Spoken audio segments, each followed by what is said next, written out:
Tiamat is one of the most recognizable villains in D&D. She is the goddess of evil dragons, and she's worshipped by characters like Arkin the Cruel.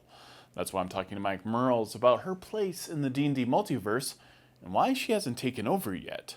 Tiamat is a very interesting character because on one hand, it's very simple who Tiamat is. Tiamat's the queen of the chromatic dragons. She is their creator, we think, and she is their leader. She's the strongest of them all. But at the same time, she's trapped in Avernus, the uppermost layer of the Nine Hells. And there's this interesting thing of how did the goddess of dragons end up in the Nine Hells with all of the devils? That doesn't seem to jive. We think of dragons, not just think of, we know dragons are some of the most powerful mortal creatures. Of creatures with a lifespan. They're born and they eventually grow old and maybe one day die. Like aging does something to them. You think of a god, gods don't age, right? You think of a demon, demons don't age. Dragons age. They're born and they grow older. They're effectively, I don't know if we really think of dragons ever aging, growing so old they eventually pass away, but in theory they could. And of those creatures, they're the most powerful by far. And yet, when you go to the outer planes, there's no plane of dragons. There's no, here's the outer plane that's aligned with dragons' rule. Even the giants, they have their gods have their realms. They have their full pantheon. But the dragons don't have that. And in terms of the outer planes, dragons are powerful. Wherever a dragon goes, it's one of the most powerful creatures kicking around in that area.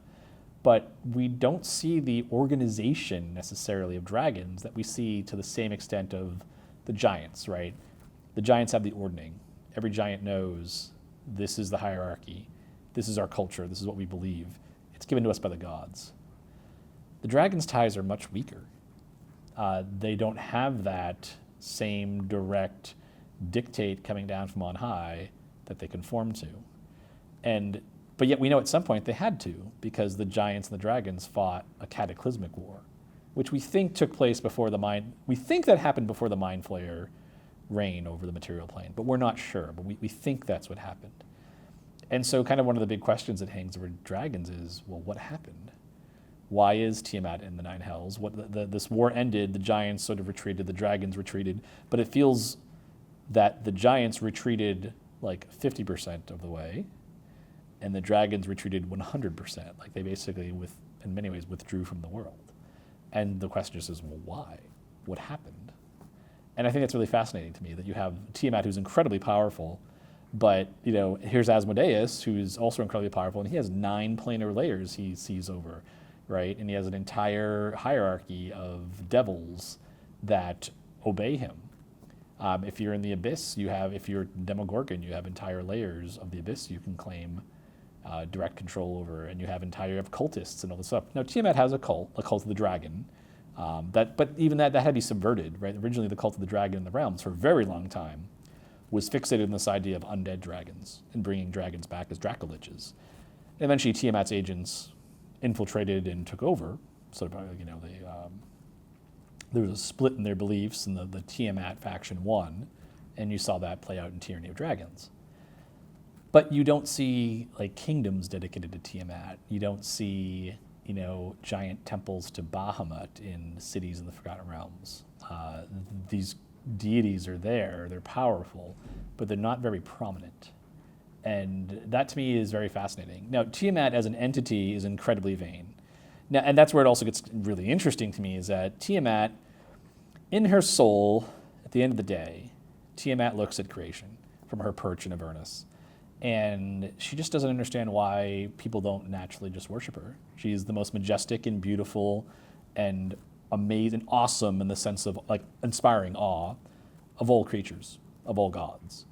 And yet, where are her worshipers? Isn't this due to her? Shouldn't she rule the world? Shouldn't dragons rule the material plane?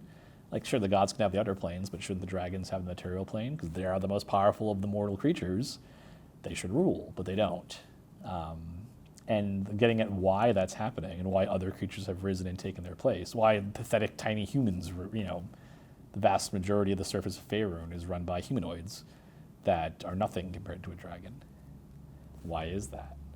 it's one of those big questions. It's like similar to the Mind Flayer question of what happened. Like, we don't know yet, but maybe someday we'll find out. And maybe someday we won't like, when we get that answer, we won't like it. I'm Todd Kenrick. You're watching D&D Beyond, the official digital tool set for D&D 5th edition. We also have plenty of videos on the lore of D&D, tips and tricks, and a whole lot more. Thank you for watching.